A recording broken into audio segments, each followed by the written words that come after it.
Hello ನಮಸ್ತೆ, ನಾನು ನಿಮ್ಮ Akshita. Welcome to family logs. ಇವತ್ತಿನ ವಿಡಿಯೋದಲ್ಲಿ ನನ್ನದೊಂದು ರುಟೀನ್, ಅದು ನನ್ನ ಮಗನ ಜೊತೆಗೆ ಹೇಗಿರುತ್ತೆ ಅಂತ ಹೇಳಿ ನಿಮ್ಮ ಜೊತೆ ಶೇರ್ ಮಾಡ್ತಾ ಇದ್ದೇನೆ.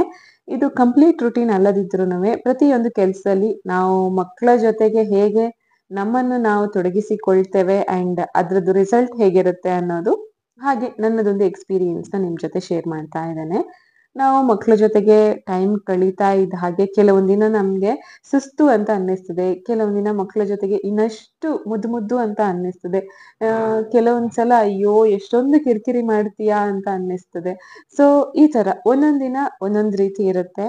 ಆದ್ರೆ ನಾವು ಮಕ್ಕಳ ಜೊತೆಗೆ ಕಳೆಯುವಂತಹ ಟೈಮಿಗೆ ತುಂಬಾ ಬೆಲೆ ಇರುತ್ತೆ. ನಾವು ಅಂದ್ರೆ ಇವಾಗ ನಮ್ಮ ಆರುಷ್ಗೆ ಇನ್ನು ಜೂನ್ ಬಂದ್ರೆ 3 ವರ್ಷ ಕಂಪ್ಲೀಟ್ ಆಗುತ್ತೆ. ಸೊ 3 ವರ್ಷದಲ್ಲಿ ನಾನು ತುಂಬಾ ರೀತಿಯ ಎಕ್ಸ್ಪೀರಿಯನ್ಸ್ ಮಾಡಿದ್ದೇನೆ ನಮ್ಮ ಆರುಷ್ ಜೊತೆಗೆ. ಕೆಲವೊಂದಿನ ಅದೆಷ್ಟು ಕಿರಿಕಿರಿ ಅಂತ ಹೇಳಿದ್ರೆ ರಾತ್ರಿ ಆಗುವಾಗ ನನ್ಗೆ ಯಾವಾಗೊಮ್ಮೆ ಮಲಗ್ಲಿಲ್ಲ ಅಂತ ಅನ್ನಿಸ್ತದೆ. ಕೆಲವೊಂದಿನ ತುಂಬಾ ಫನ್ನಿ ಆಗಿ ಕಳ್ದಾಗ ಆಗತ್ತೆ.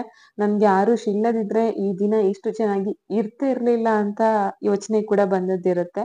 ಸೊ ನಾವು ಆ ಕ್ಷಣವನ್ನ, ಆ ದಿನವನ್ನ ಎಂಜಾಯ್ ಮಾಡ್ಬೇಕು.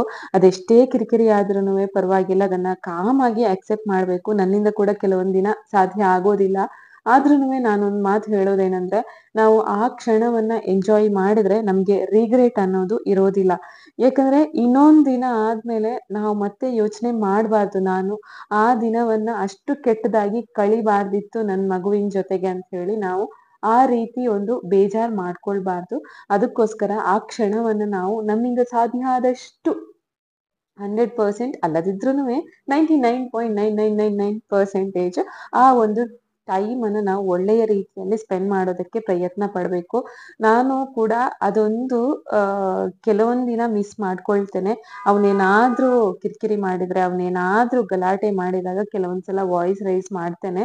ಮತ್ತೆ ನಾವು ಅಮ್ಮಂದ್ರಿಗೆ ಏನಾಗುತ್ತೆ, ಆ ಕ್ಷಣಕ್ಕೆ ನಾವು ವಾಯ್ಸ್ ರೈಸ್ ಮಾಡಿದ್ರೂನುವೆ ನಾವು ಒಂದು ಮಲ್ಗೋದಕ್ಕೆ, ರಾತ್ರಿ ನಿದ್ದೆ ಮಾಡೋದಕ್ಕೆ ಯಾವಾಗ ಹೋಗ್ತೇವೆ ನೋಡಿ, ಅವಾಗ ನಮ್ಗೆ ಫಸ್ಟಿಗೆ ನೆನಪಿಗೆ ಬರೋದು ಅದೇ, ನಾನು ಇವತ್ತು ನಮ್ಮ ಮಗುವಿಗೆ ಬೈಬಾರ್ದಿತ್ತು, ಜೋರ್ ಮಾಡಬಾರ್ದಿತ್ತು ಅಂತ ಹೇಳಿ ಆ ಒಂದು ಯೋಚನೆ ಬರುತ್ತೆ ನೋಡಿ. ಅದು ನಮ್ಗೆ ಬರಬಾರ್ದು ಅಂದ್ರೆ ನಾವು ಆದಷ್ಟು ಆ ಒಂದು ಟೈಮನ್ನ ಚೆನ್ನಾಗಿ ಹ್ಯಾಂಡಲ್ ಮಾಡ್ಬೇಕು. ಹಾಗಂತ ಹೇಳಿ ನಾವು ಯಾವುದೋ ಒಂದು ಮಕ್ಕಳು ತಪ್ಪು ಮಾಡಿದಾಗ ಬೈಲೇಬಾರ್ದು, ಹೊಡಿಲೇಬಾರ್ದು ಅಂತ ಅಲ್ಲ. ಬಟ್ ಪ್ರತಿಯೊಂದಕ್ಕೂ ಬೈಯೋದು, ವಾಯ್ಸ್ ರೈಸ್ ಮಾಡೋದು, ಹೊಡಿಯೋದು ಆ ತರ ಮಾಡೋದು ಒಳ್ಳೇದಲ್ಲ. ಯಾಕಂದ್ರೆ ಮಕ್ಕಳಿಗೆ ನೋಡಿ, ನಾವು 10 ಬಾರಿ ಹೇಳಿದ್ರೆ ಅದು 9 ಬಾರಿ ಗೊತ್ತಾಗೋದಿಲ್ಲ, 1 ಬಾರಿ ಮಾತ್ರ ಗೊತ್ತಾಗತ್ತೆ. ಅದು ಯಾವುದೋ ಒಂದು ವಿಚಾರ ಆಗಿರಬಹುದು. ಯಾಕಂದ್ರೆ ಅವ್ರಿಗೆ ಅಷ್ಟೊಂದು ಬುದ್ಧಿಶಕ್ತಿ ಇರೋದಿಲ್ಲ. ನಾವು ತುಂಬಾ ಸಾರಿ ನೋಡಿದ್ರುನುವೆ, ನಾವು ಎಷ್ಟು ಬಾರಿ ಬೈದ್ರುನುವೆ, ಎಷ್ಟು ಬಾರಿ ಜೋರ್ ಮಾಡಿದ್ರುನುವೆ, ಒಂದು ಕ್ಷಣ ಅವ್ರ ಹತ್ರೆ ಮತ್ತೊಂದು ಕ್ಷಣ ನಮ್ಮ ಹತ್ರ ಬಂದು ನಮ್ಮ ಮಡಿಲಲ್ಲಿ ಮಲ್ಕೊಂಡಿರ್ತಾರೆ. ಸೊ ಅವ್ರಿಗೆ ಅಷ್ಟೊಂದು ಅದೆಲ್ಲ ನೆನಪಿರೋದಿಲ್ಲ, ಅವ್ರಿಗೆ ಅಷ್ಟೊಂದು ಬ್ರೈನ್ ಇನ್ನೂ ಡೆವಲಪ್ ಆಗಿರೋದಿಲ್ಲ. ಸೊ ಪ್ರತಿಯೊಂದು ಕ್ಷಣವನ್ನ ನಾವು ಅವ್ರಿಗೆ ಬೇಕಾದಾಗೆ ಸೆಟ್ ಮಾಡ್ಕೊಂಡು ಹೋದ್ರೆ ಚೆನ್ನಾಗಿರುತ್ತೆ ಲೈಫ್ ಅಂತ ಹೇಳ್ಬಹುದು. ಪ್ರತಿಯೊಂದು ವಿಷಯದಲ್ಲಿ, ಪ್ರತಿಯೊಂದು ನಿಮಿಷ, ಪ್ರತಿಯೊಂದು ಸೆಕೆಂಡ್ ಮಕ್ಕಳಿಗೆ ನಾವು ಖುಷಿಯನ್ನ ಕೊಡೋದಕ್ಕೆ ಸಾಧ್ಯ ಆಗೋದಿಲ್ಲ.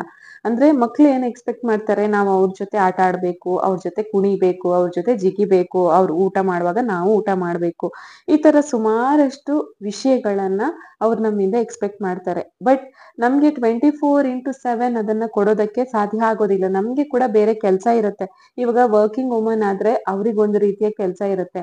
ಹೌಸ್ ವೈಫ್ಸ್ ಆದ್ರೂನುವೆ ಅವರಿಗೆ ಕೂಡ ಬೇಕಾದಷ್ಟು ಕೆಲ್ಸ ಇರುತ್ತೆ. ಓಕೆ, ಅವರು ನೆಲ ಗುಡಿಸ್ಬೇಕು, ಒರೆಸ್ಬೇಕು, ಅಡುಗೆ ಮಾಡ್ಬೇಕು, ಪಾತ್ರೆ ತೊಳಿಬೇಕು, ಮನೆಯವರೆಲ್ಲರಿಗೂ ಏನ್ ಬೇಕು ಅದನ್ನ ಅರೇಂಜ್ ಮಾಡಿ ಕೊಡ್ಬೇಕು. ಅದ್ರ ಜೊತೆಗೆ ಅವರಿಗೆ ರೆಸ್ಟ್ ಅನ್ನೋದು ಇರೋದಿಲ್ಲ.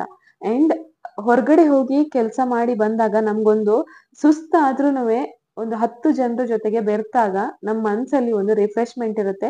ಆ ರಿಫ್ರೆಶ್ಮೆಂಟ್ ಅನ್ನ ಹೌಸ್ ವೈಫ್ಸ್ ಅಷ್ಟೊಂದು ಸುಲಭವಾಗಿ ಪಡೆಯೋದಕ್ಕೆ ಸಾಧ್ಯ ಆಗೋದಿಲ್ಲ. ಅವರಿಗೆ ಹೊರಗಡೆ ಹೋಗಿ ಒಂದ್ 4 ಜನ ಫ್ರೆಂಡ್ಸ್ ಜೊತೆಗೆ ಮಾತಾಡಿ ಬರುವಷ್ಟು ಟೈಮ್ ಇದ್ರೆ ಓಕೆ, ಆ ಒಂದು ರಿಫ್ರೆಶ್ಮೆಂಟ್ ಅವರಿಗೆ ಸಿಗುತ್ತೆ.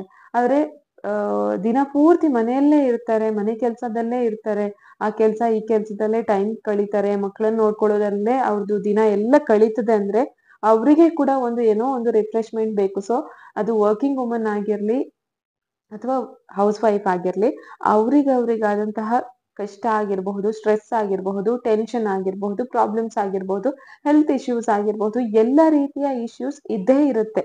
ಓಕೆ, ಅದು ನಾವು ಅವ್ರಿಗಿರುತ್ತೆ ಇವ್ರಿಗಿರಲ್ಲ ಆ ಥರ ನಾವೇನು ಡಿಫ್ರೆನ್ಶಿಯೇಟ್ ಮಾಡೋದಕ್ಕಾಗೋದಿಲ್ಲ. ಬಟ್ ಯಾರಾದ್ರೂನುವೆ ನಮ್ಗೊಂದಷ್ಟು ಪ್ರಾಬ್ಲಮ್ಸ್ ಇದೆ ಅಂದಾಗ, ನಮ್ಗೊಂದ್ ಸ್ವಲ್ಪ ರಿಫ್ರೆಶ್ಮೆಂಟ್ ಬೇಕು ಅಂದಾಗ, ಆ ರಿಫ್ರೆಶ್ಮೆಂಟ್ ಅನ್ನ ನಾವು ಮಕ್ಕಳ ಜೊತೆಗೆ ಪಡೆಯೋದಕ್ಕೆ ಕೂಡ ಪ್ರಯತ್ನ ಪಡ್ಬೇಕು. ಅವ್ರಿಗೇನ್ ಇಷ್ಟ ಆಗುತ್ತೆ ಅದನ್ನೊಂದು ಆಟದ ತರ ಮಾಡಿ ಅವ್ರ ಜೊತೆ ಎಂಜಾಯ್ ಮಾಡೋದು, ಅಥವಾ ಮಕ್ಕಳ ಜೊತೆಗೆ ಒಂದು ವಾಕಿಂಗ್ ಹೋಗೋದು. ನಮ್ಗೆ ಒಬ್ರಿಗೆ ಹೋಗೋದಕ್ಕೆ ಸಾಧ್ಯ ಆಗೋದಿಲ್ಲ, ಮಗುನ ನೋಡ್ಕೊಳ್ಳೋದಕ್ಕೆ ಯಾರು ಇಲ್ಲ, ಆ ತರ ಇದ್ರೆ ಮಕ್ಕಳನ್ನ ಕರ್ಕೊಂಡು ಹೋಗೋದು. ಮೇ ಬಿ 100% ವಾಕಿಂಗ್ ಮಾಡೋದಕ್ಕಾಗದೆ ಹೋಗ್ಬಹುದು, ಆದ್ರೆ ಒಂದ್ ಸ್ವಲ್ಪ ಸ್ವಲ್ಪ ಆದ್ರೂ ನಮ್ಗೆ ರಿಫ್ರೆಶ್ಮೆಂಟ್ ಸಿಗುತ್ತೆ. ಸೊ ಅದನ್ನ ಮಾಡೋದು, ಅಥವಾ ನಮ್ಗೆ ಏನು ಒಂದು ಹಾಬಿ ಇರುತ್ತೆ, ಗಾರ್ಡನಿಂಗ್ ಆಗಿರಬಹುದು, ಅಥವಾ ಏನೋ ಒಂದು ಸ್ಪೆಷಲ್ ಕುಕ್ ಮಾಡೋದಿರಬಹುದು, ಅಥವಾ ಮನೆಯನ್ನ ಚೆನ್ನಾಗಿ ಅರೇಂಜ್ ಮಾಡಿ ಇಡುವಂತದ್ದಿರಬಹುದು. ಸೊ ನಮ್ಗೆ ಏನ್ ಇಂಟ್ರೆಸ್ಟ್ ಇದೆ ನೋಡಿ, ಆ ಏರಿಯಾದಲ್ಲಿ ನಾವು ಮಕ್ಕಳನ್ನ ತೊಡಗಿಸ್ಕೊಳ್ಬೇಕು. ಇವಾಗ ನಮ್ಗೆ ಕುಕಿಂಗ್ ಇಷ್ಟ ಅಂದ್ರೆ ನಾವು ಮಕ್ಕಳಿಗೆ ಸ್ಪೆಷಲ್ ಡಿಶಸ್ ಎಲ್ಲ ಕುಕ್ ಮಾಡಿ ಕೊಡ್ಬೇಕು. ಅದ್ರದ್ದು ಬೆನಿಫಿಟ್ಸ್ ಏನು, ಅದನ್ನ ಕುಕ್ ಮಾಡೋದಕ್ಕೆ ನಾವು ಏನೆಲ್ಲ ಯೂಸ್ ಮಾಡಿದ್ದೇವೆ, ಅಥವಾ ನಾವು ಮೇನ್ ಇಂಗ್ರೀಡಿಯೆಂಟ್ ಏನ್ ಯೂಸ್ ಮಾಡಿದ್ದೇವೆ, ಅದ್ರಿಂದ ಯಾವ್ದೆಲ್ಲ ವೆರೈಟೀಸ್ ಕುಕ್ ಮಾಡಬಹುದು, ಆ ತರ ಬೇರೆ ಬೇರೆ ತರ ಮಾತಾಡಿದ್ರಾಯ್ತು. ಇನ್ನು ನಮ್ಗೆ ಬುಕ್ಸ್ ಓದೋದು ಇಷ್ಟ ಅಂದ್ರೆ ಮಕ್ಕಳಿಗೆ ಕೂಡ ಒಂದಷ್ಟು ಬುಕ್ಸ್ ತಗೊಂಡ್ ಬಂದು ಕೊಡಿ. ಅವ್ರ ಮಕ್ಕಳು ಅದ್ರಲ್ಲಿರುವಂತಹ ಪಿಕ್ಚರ್ಸ್ ನೋಡಿ ಎಂಜಾಯ್ ಮಾಡ್ತಾರೆ. ನಾವು ಆವಾಗ ಒಂದ್ ಸ್ವಲ್ಪ ಹೊತ್ತು ಬುಕ್ಸ್ ಅನ್ನ ಓದಬಹುದು. ನಮ್ಗೆ ಗಾರ್ಡನಿಂಗ್ ಇಷ್ಟ ಅಂದ್ರೆ ಮಕ್ಕಳನ್ನ ಕೂಡ ತೊಡಗಿಸ್ಕೊಳ್ಬೇಕು. ಮೇ ಬಿ ನಮ್ದೊಂದು ಅರ್ಧ ಗಂಟೆಯಲ್ಲಿ ಆಗುವಂತಹ ಕೆಲ್ಸ 45 ನಿಮಿಷ ತಗೊಳ್ಬಹುದು, ಅಥವಾ 1 ಗಂಟೆ ತಗೊಳ್ಬಹುದು. ಆದ್ರೆ ಮಕ್ಕಳು ಕೂಡ ನಮ್ ಜೊತೆ ಎಂಜಾಯ್ ಮಾಡ್ತಾರೆ, ಅಂಡ್ ನಮ್ಮ ಗಾರ್ಡನಿಂಗ್ ಅನ್ನ ನಾವು ಕೂಡ ಇಷ್ಟಪಟ್ಟು ಮಾಡಿದ ಹಾಗಾಗುತ್ತೆ. ಅಥವಾ ನಮ್ಗೆ ಡ್ಯಾನ್ಸ್ ಮಾಡೋದು ಇಷ್ಟ ಅಂದ್ರೆ ಮಕ್ಕಳ ಜೊತೆಗೆ ಡ್ಯಾನ್ಸ್ ಮಾಡಬಹುದು. ಮಕ್ಕಳಿಗೆ ಕೂಡ ನಾವು ಸ್ವಲ್ಪ ಡ್ಯಾನ್ಸ್ ಹೇಳಿಕೊಡ್ಬಹುದು. ನಾವು ಈ ತರ ಬೇರೆ ಬೇರೆ ತರದ್ದು ಆಕ್ಟಿವಿಟೀಸ್ ಮಾಡಿಸಿದಾಗ ಮಕ್ಕಳಿಗೆ ಕೂಡ ಏನು ರಿಫ್ರೆಶ್ಮೆಂಟ್ ಅಂತ ಅನ್ನಿಸ್ತದೆ. ಅವರಿಗೆ ಕೂಡ ರಿಲ್ಯಾಕ್ಸಿಂಗ್ ಆಗಿ ಫೀಲ್ ಆಗುತ್ತೆ, ಅಂಡ್ ಅವರ ಮೈಂಡ್ ಅಲ್ಲಿ ಬೇರೆ ಬೇರೆ ತರದ್ದು ಯೋಚನೆ ಬಂದಾಗ ಅವರು ಕೂಡ ಏನು ಫ್ರೆಶ್ ಆಗಿರ್ತಾರೆ, ಅಂಡ್ ಬೇಕಾದಷ್ಟು ನಿದ್ದೆ ಮಾಡ್ತಾರೆ. ಬೇಕಾದಷ್ಟು ನಿದ್ದೆ ಮಾಡಿದ್ರೆ ಆರಾಮಾಗಿರ್ತಾರೆ ನಿದ್ದೆಯಿಂದ ಎದ್ಮೇಲೆ. ಅಂಡ್ ಅವ್ರ ಹತ್ರ ನಾವು ಬೇರೆ ಬೇರೆ ತರದ್ದು ಆಕ್ಟಿವಿಟೀಸ್ ಮಾಡಿಸಿದಾಗ ಅವ್ರಿಗೆ ನಾವೇನ್ ಫುಡ್ ಕೊಟ್ಟಿರ್ತೇವೆ ಅದು ಆರಾಮಾಗಿ ಡೈಜೆಸ್ಟ್ ಆಗಿರ್ತದೆ. ಸೊ ನೆಕ್ಸ್ಟ್ ಮೀಲಿಗೆ ಅವ್ರದ್ದು ಹೊಟ್ಟೆ 100% ರೆಡಿ ಆಗಿರ್ತದೆ.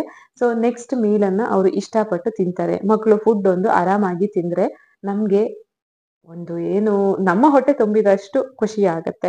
ನಮ್ಗೊಂದು ಎಕ್ಸ್ಟ್ರಾ ಕೆಲ್ಸ ಇರೋದಿಲ್ಲ, ಅವ್ರ ಹಿಂದೆ ಓಡೋದು, ತಿನ್ನು ತಿನ್ನು ಅಂತ ಹೇಳೋದು. ಪೇರೆಂಟಿಂಗ್ ಅನ್ನೋದು ಅಷ್ಟೊಂದು ಸುಲಭ ನಿಜವಾಗಿಯೂ ಅಲ್ಲ.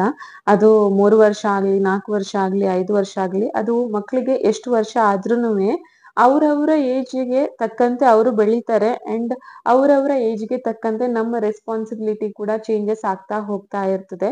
ಇವಾಗ ನಾನ್ ಹೇಳೋದಾದ್ರೆ ಕೂಡ ಚಿಕ್ಕೋನಿರುವಾಗ ಒಂದು 0 to 6 ಮಂತ್ಸ್ ಹೇಗಿರುತ್ತೆ, ನಮ್ಗೆ ಒಂದು ದೊಡ್ಡ ಕೆಲ್ಸ ಅಂದ್ರೆ ಅವರಿಗೆ ಫೀಡ್ ಮಾಡೋದು, ಅದು ಹಗಲಾಗಿರ್ಲಿ ರಾತ್ರಿ ಆಗಿರ್ಲಿ. ಸೊ ಆ ಆ ಒಂದು ಸ್ಟೇಜ್ ಅಲ್ಲಿ ನಮ್ದು ಟೆನ್ಷನ್ನೇ ಬೇರೆ ಲೆವೆಲ್ ಅಲ್ಲಿ ಇರ್ತದೆ. ಅಂಡ್ ಆಫ್ಟರ್ 6 ಮಂತ್ಸ್ ಏನಿರ್ತದೆ, ಓಕೆ ನಾವಿನ್ನು ಸಾಲಿಡ್ ಫುಡ್ ಸ್ಟಾರ್ಟ್ ಮಾಡ್ಬೇಕು, ಏನ್ ಕೊಡೋದು, ಏನ್ ಮಾಡೋದು, ಯಾವ್ದು ಹೆಲ್ದಿ ಅಲ್ಲ, ಯಾವ ರೀತಿ ಕೊಡೋದು, ಆ ರೀತಿ ಒಂದು ಟೆನ್ಷನ್ ಶುರುವಾಗಿರ್ತದೆ. ಅಂಡ್ 1 ವರ್ಷ ಆದ್ಮೇಲೆ ಏನಾಗುತ್ತೆ, ಮಗು ನಡ್ಕೊಂಡು ಹೋಗೋದಕ್ಕೆ ಶುರು ಆಗ್ತದೆ. ಅವ್ನು ಎಲ್ಲಿ ಓಡ್ತಾನೋ, ಎಲ್ಲಿ ಬೀಳ್ತಾನೋ, ಎಲ್ಲಿ ತಾಗಿಸ್ಕೊಳ್ತಾನೋ ಆ ತರ ಶುರುವಾಗುತ್ತೆ. 1.5-2 ವರ್ಷ ಆದ್ಮೇಲೆ ಹೊರಗಿನ ಪ್ರಪಂಚ ಪ್ರಾಪರ್ ಆಗಿ ಗೊತ್ತಾಗುತ್ತೆ. ಅವ್ರನ್ನ ನೋಡಿ ಒಂದು ಬುದ್ಧಿ ಕಲಿತಾರೆ, ಇವ್ರನ್ನ ನೋಡಿ ಒಂದು ಬುದ್ಧಿ ಕಲಿತಾರೆ. ಅವ್ರಿಗೆ ಒಂದು ರೀತಿ ನಾವು ಹೊಸದಾಗಿ ಹೆಲ್ದಿಯಾಗಿ ರುಟೀನ್ ಅನ್ನ ಹೇಳಿಕೊಡ್ಬೇಕು, ಅದು ಒಂದು ಟೆನ್ಷನ್ ಆಗಿರ್ತದೆ. ಇವಾಗ ಆ ಫೇಸ್ ಅಲ್ಲಿ ಇದ್ದೇನೆ ನಾನು. ಇವನಿಗೆ 2.5 ವರ್ಷ ದಾಟಿ ಆಗಿದೆ. ಇವಾಗ ಯಾರನ್ನ ನೋಡಿದ್ರೆ ಎಲ್ಲ ಅರ್ಥ ಆಗತ್ತೆ, ಅವ್ರು ಏನ್ ಮಾಡ್ತಾರೆ, ಇವ್ರೇನ್ ಮಾಡ್ತಾರೆ, ಮಕ್ಳು ಹೇಗೆ ಹೊಡ್ಕೊಳ್ತಾರೆ, ಮಕ್ಳು ಹೇಗೆ ಬೈಕೊಳ್ತಾರೆ, ಇದೆಲ್ಲ ಅವನಿಗೆ ಗೊತ್ತಾಗತ್ತೆ. ಸೊ ಅದನ್ನೆಲ್ಲ ಇಟ್ಕೊಂಡ್ ಬರ್ತಾನೆ, ಮನೆಗ್ ಬರುವಾಗ ನಮ್ ಮೇಲೆ ಎಕ್ಸ್ಪೆರಿಮೆಂಟ್ ಮಾಡ್ತಾನೆ. ಸೊ ಅದು ಸರಿ ಅಲ್ಲ, ಇದು ಸರಿ ಅಲ್ಲ, ಹಾಗ್ ಮಾಡೋದ್ ತಪ್ಪು, ಇದು ಒಂದು ಹೇಳುವಂತಹ ಒಂದು ಫೇಸ್ ಅಲ್ಲಿ ನಾವಿದ್ದೇವೆ. ತುಂಬಾ ಅಂದ್ರೆ ತುಂಬಾ ಸ್ಟ್ರೆಸ್ಫುಲ್ ಅಂತ ಅನ್ನಿಸ್ತದೆ. ಇಷ್ಟು ಚಿಕ್ಕವನಿಂದ ಈ ಏಜ್ ವರೆಗೆ ನಾವು ಅಷ್ಟು ಚೆನ್ನಾಗಿ ಅವನನ್ನ ಬೆಳೆಸಿದ್ದೇವೆ. ಒಂದು ಅವನಿಗೆ ಸಿಟ್ಟು ಬರದ ಹಾಗೆ ನೋಡ್ಕೊಂಡಿದ್ದೇವೆ. ಅದು ಬೈಬಾರ್ದು, ಹೊಡಿಬಾರ್ದು ಅಂತ ಹೇಳಿ ಅಷ್ಟು ಚೆನ್ನಾಗಿ ಬೆಳೆಸಿದ್ದೇವೆ. ಆದ್ರೆ ಸಡನ್ ಆಗಿ ಎಲ್ಲ ಕಲ್ತ್ಕೊಂಡಿದ್ದಾನೆ. ಹೇಗ್ ಕಲ್ತ್ಕೊಂಡಿದ್ದಾನೆ, ಇದನ್ನ ಹೇಗ್ ನಾವಿನ್ನು ಕಡಿಮೆ ಮಾಡೋದು ಅಂತ ಹೇಳಿ ಯೋಚನೆಯಲ್ಲೇ ದಿನ ಕಳೀತಾ ಇದ್ದೇವೆ. ಓಕೆ, ಇದು ಒಂದು ಫೇಸ್ ಅಷ್ಟೇ. ನಾವಿನ್ನು ಹೇಳ್ತಾ ಇದ್ದ ಹಾಗೆ ಅವನಿನ್ನು ಅರ್ಥ ಮಾಡ್ಕೊಂಡು ಹೋಗ್ತಾನೆ, ಇನ್ನು ಸರಿ ಹೋಗ್ತಾನೆ ಅನ್ನುವಂತಹ ಒಂದು ಏನೋ ಒಂದು ಧೈರ್ಯ ಭರವಸೆಯಲ್ಲಿ ದಿನ ಕಳೀತಾ ಇದ್ದೇವೆ. ಹಠ ತುಂಬಾ ಮಾಡಿದ್ರುನುವೆ ಅವನಾಗ ಅವನೇ ಕಂಟ್ರೋಲ್ ಮಾಡ್ಕೊಳ್ತಾನೆ. ಯಾಕಂದ್ರೆ ನಾನು ಅಂತ ಹೇಳೋದಿಲ್ಲ, ನಾವು ಮನೆಯಲ್ಲಿ ಅಷ್ಟು ಬಾರಿ ಹೇಳ್ತೇವೆ ಅವನಿಗೆ. ನಾವು ಹೇಳೋದು ನಿನ್ ಒಳ್ಳೇದಕ್ಕೆ, ಇಲ್ಲದಿದ್ರೆ ನಿಮ್ಗೆ ರಿಸ್ಕ್ ಇರತ್ತೆ, ತಾಗತ್ತೆ, ಅದೆಲ್ಲ ಆ ತರ ಎಲ್ಲ ಹೇಳಿ ಕನ್ವಿನ್ಸ್ ಮಾಡ್ತೇವೆ. ಆದ್ರೂನುವೆ ಪ್ರತಿಯೊಂದನ್ನು ಅವನು ಅಕ್ಸೆಪ್ಟ್ ಮಾಡುವಷ್ಟು ಬೆಳೆದಿಲ್ಲ, ಅದು ಕೂಡ ನಮ್ಗೆ ಗೊತ್ತುಂಟು. ಇಲ್ಲಿ ನಾನು ಪ್ರತಿಯೊಂದು ಕೆಲಸ ಮಾಡುವಾಗ ಅವನ್ ಜೊತೆ ಇರ್ತೇನೆ, ಅವನ್ ನನ್ ಜೊತೆ ಇರ್ತಾನೆ. ಆದ್ರೆ ಅದ್ರಲ್ಲಿ ರಿಸ್ಕ್ ಕೂಡ ಜಾಸ್ತಿ ಇರುತ್ತೆ. ಯಾಕಂದ್ರೆ ಆ ಪ್ರತಿಯೊಂದು ಕೆಲ್ಸದಲ್ಲೂ ಎಲ್ಲ ಆರಾಮಾಗಿ ನಡೀತದೆ, ನಾವು ಅನ್ಕೊಂಡ ಹಾಗೆ ಎಲ್ಲ ಸ್ಮೂತ್ ಆಗಿ ಹೋಗ್ತದೆ ಅಂತ ಹೇಳೋದಕ್ ಆಗೋದಿಲ್ಲ. ಪ್ರತಿಯೊಂದು ಕೆಲ್ಸದಲ್ಲೂ ರಿಸ್ಕ್ ಇರುತ್ತೆ. ಅಂಡ್ ನಮ್ಗೆ ಕೂಡ ಸ್ಟ್ರೆಸ್ ಜಾಸ್ತಿ ಆಗುತ್ತೆ ಕೆಲವೊಂದ್ಸಲ. ಇವಾಗ ನೋಡಿ, ನಾನಿಲ್ಲಿ ಬಟ್ಟೆ ಒಣ ಹಾಕ್ತಾ ಇದ್ದೇನೆ. ಅವನಿಗೆ ಇಷ್ಟ ಬಂದ ಹಾಗೆ ಕ್ಲಿಪ್ ಹಾಕ್ತಾನೆ. ಅವನ ಮೈಂಡಲ್ಲಿ ಏನಿರುತ್ತೆ, ಓಕೆ ನಾನೊಂದು ಕ್ಲಿಪ್ ಹಾಕಿದೆ, ಇವಾಗ ಯಾವುದೇ ಒಂದು ಸುಂಟ್ರ ಗಾಳಿ ಬಂದ್ರೆ ಕೂಡ ನಮ್ಮ ಬಟ್ಟೆ ಹಾರ್ ಹೋಗೋದಿಲ್ಲ ಅಂತ ಒಂದು ಯೋಚನೆ ಅವನ ಮೈಂಡಲ್ಲಿ. ಆದ್ರೆ ನನಗೇನು, ಓಕೆ ಇವನು ಇಷ್ಟೊಂದೆಲ್ಲ ಕ್ಲಿಪ್ಸ್ ಅನ್ನ ವೇಸ್ಟ್ ಮಾಡ್ತಿದ್ದಾನೆ, ನಾನಿನ್ನು ಅದನ್ನೆಲ್ಲ ಮತ್ತೆ ಅರೇಂಜ್ ಮಾಡಿ ಉಳ್ದಂತಹ ಬಟ್ಟೆಗೆ ಹಾಕ್ಬೇಕು, ಆ ತರ ಯೋಚನೆ ನನ್ನದು. ಓಕೆ, ಇವಾಗ ನಾನು ಅವನಿಗೆ ಬೈದು ನೀನ್ ಕ್ಲಿಪ್ ಹಾಕ್ಬೇಡ, ಒಳಗ್ ಹೋಗು ಅಂತ ಹೇಳಿ ಜೋರ್ ಮಾಡಿದ್ರೆ ಅಳ್ಕೊಂಡು ಒಳಗ್ ಹೋಗ್ತಾನೆ, ಅಳ್ತಾನೆ, ಒಳಗ್ ಹೋಗ್ತಾನೆ. ಆದ್ರೆ ನಾನು ಇಟ್ಸ್ ಓಕೆ, ಅವನ್ ಕೆಲ್ಸ ಮಾಡ್ಲಿ, ನನಗೆ ಒಂದು 5 ನಿಮಿಷ ಲೇಟ್ ಆಗುತ್ತೆ ಅಷ್ಟೇ. ಅವನ್ ಮತ್ತೆ ಆಚೆ ನೋಡಿದಾಗ ಜಸ್ಟ್ ನಾನು ಕ್ಲಿಪ್ ಅನ್ನ ರಿಮೂವ್ ಮಾಡ್ತೇನೆ, ಆ ಬಟ್ಟೆ ಹಾಕೋದೇನಿದೆ ಅದನ್ನ ಮೇಲೆ ಕಳಿಸ್ತೇನೆ. ಅವನಿಗೆ ಗೊತ್ತಾಗೋದಿಲ್ಲ, ಓಕೆ ಅಮ್ಮ ತೆಗ್ದಿದಾರ ಅಂತ ಹೇಳಿ ಗೊತ್ತಾಗೋದಿಲ್ಲ. ಅದು ಕ್ಲಿಪ್ ನನ್ಗೆ ಸಿಗ್ತದೆ. ಸೊ ಇಷ್ಟೇ ಡಿಫ್ರೆನ್ಸ್. ನಾವು ಯಾವ ರೀತಿ ಅವ್ರ ಜೊತೆ ಟೈಮ್ ಅನ್ನ ಸ್ಪೆಂಡ್ ಮಾಡ್ತೇವೆ ಅದ್ರ ಮೇಲೆ ತುಂಬಾ ಬೆಲೆ ಇರುತ್ತೆ, ತುಂಬಾ ವ್ಯಾಲ್ಯೂ ಇರುತ್ತೆ ಆ ಒಂದು ಟೈಮಿಗೆ. 100% ನಮ್ಗೆ ಪ್ರತಿ ಬಾರಿ ಈ ತರ ಕೊಡೋದಕ್ಕಾಗೋದಿಲ್ಲ, ನಿಜವಾಗಿಯೂ ಹೌದು. 100% ಕೊಡೋದಕ್ಕೆ ನಮ್ಮಿಂದ ಸಾಧ್ಯ ಆಗೋದಿಲ್ಲ. ಬಟ್ ನಮ್ಮ ಬೆಸ್ಟ್ ಅನ್ನು ನಾವು ಟ್ರೈ ಮಾಡಿದ್ರೆ, ಆ ಒಂದು ರೂಟೀನ್ ಅನ್ನ ನಾವು ಅಭ್ಯಾಸ ಮಾಡ್ಕೊಂಡು ಹೋದ್ರೆ ಅದು ನಮಗೂ ಒಳ್ಳೇದು, ನಮ್ಮ ಮಕ್ಕಳಿಗೂ ಕೂಡ ಒಳ್ಳೇದು, ತುಂಬಾ ಒಳ್ಳೇದು. ನಾವು ಈ ತರ ರೂಟೀನ್ ಅನ್ನ ಚೇಂಜ್ ಮಾಡಿದಾಗ, ನಾವು 1 ತಿಂಗಳು ಆ ರೂಟೀನ್ ಅನ್ನ ಚೇಂಜ್ ಮಾಡಿದಾಗ ನಮ್ಮ ಮಕ್ಕಳಲ್ಲಿ ನಾವು ಚೇಂಜಸ್ ಕಾಣ್ಲಿಕ್ಕೆ ಸಾಧ್ಯ ಆಗುತ್ತೆ. ಸೊ ನಾನು ಲಾಸ್ಟ್ ಒಂದು ವಿಡಿಯೋದಲ್ಲಿ ಕೂಡ ಹೇಳಿದ್ದೇನೆ, ನಮ್ಮ ಆರುಷಲ್ಲಿ ಕೆಲವೊಂದು ಅಭ್ಯಾಸಗಳು ಚೇಂಜ್ ಆಗಿದೆ. ಓಕೆ, ನಾನು ಮೊದ್ಲು ಅವನನ್ನು ಎಷ್ಟು ಪ್ರೈಸ್ ಮಾಡ್ತಿದ್ದೆ ನೋಡಿ, ಅಷ್ಟು ನಾನು ಹೇಳಿಕೊಟ್ಟಂತಹ ಅಭ್ಯಾಸಗಳು ಇವಾಗ ಚೇಂಜ್ ಆಗಿದೆ. ಯಾಕಂದ್ರೆ ಅವನು ಹೊರಗಡೆ ಹೋದಾಗ 4 ಮಕ್ಕಳನ್ನ ನೋಡಿದಾಗ ಅವನಿಗೆ ಆ ಕೆಲವೊಂದು ಬಿಹೇವಿಯರ್ ಅವನು ಅಡಾಪ್ಟ್ ಮಾಡ್ಕೊಂಡು ಬರ್ತಾನೆ ಅವನು ಹೊರಗಡೆ ಹೋದಾಗ. ಸೊ ಅದರಿಂದ ಅವನಲ್ಲಿ ಕೆಲವೊಂದು ಚೇಂಜಸ್ ಆಗಿದೆ. ಸೊ ಆ ಚೇಂಜಸ್ ಆಗ್ಬೇಕು. ಇದು ನಾನು ಬೇರೆ ಪೇರೆಂಟ್ಸಿಗೆ ಹೇಳೋದಕ್ಕಿಂತ ನನ್ಗೆ ನಾನು ಅಭ್ಯಾಸ ಮಾಡ್ಕೊಳ್ಬೇಕು ಅಂತ ಹೇಳಿ ಸುಮಾರಷ್ಟು ಯೋಚನೆ ಮಾಡಿದ್ಮೇಲೆ ಈ ತರ ಒಂದು ವ್ಲಾಗ್ ಮಾಡುವ ಅಂತ ಹೇಳಿ ಈ ಒಂದು ವ್ಲಾಗ್ ಅನ್ನ ನಾನು ಮಾಡಿದಷ್ಟೇ. ನನ್ಗೆ ನಾನು ಅಭ್ಯಾಸ ಮಾಡ್ಕೊಳ್ಬೇಕು ಏನಂದ್ರೆ, ಅವನಲ್ಲಿ ಇರುವಂತಹ ಚೇಂಜಸ್ ಒಂದು ಜಸ್ಟ್ ಇದು ಫೇಸ್ ಮಾತ್ರ. ಸ್ವಲ್ಪ ದಿನ ಆದ್ಮೇಲೆ ಅವನು ನಾರ್ಮಲ್ ಆಗ್ತಾನೆ. ಇಷ್ಟೇ, ಈ ಒಂದು ವ್ಲಾಗ್ ಅನ್ನ ಇಲ್ಲಿಗೆ ಎಂಡ್ ಮಾಡ್ತಾ ಇದ್ದೇನೆ. Thank you for watching. Bye.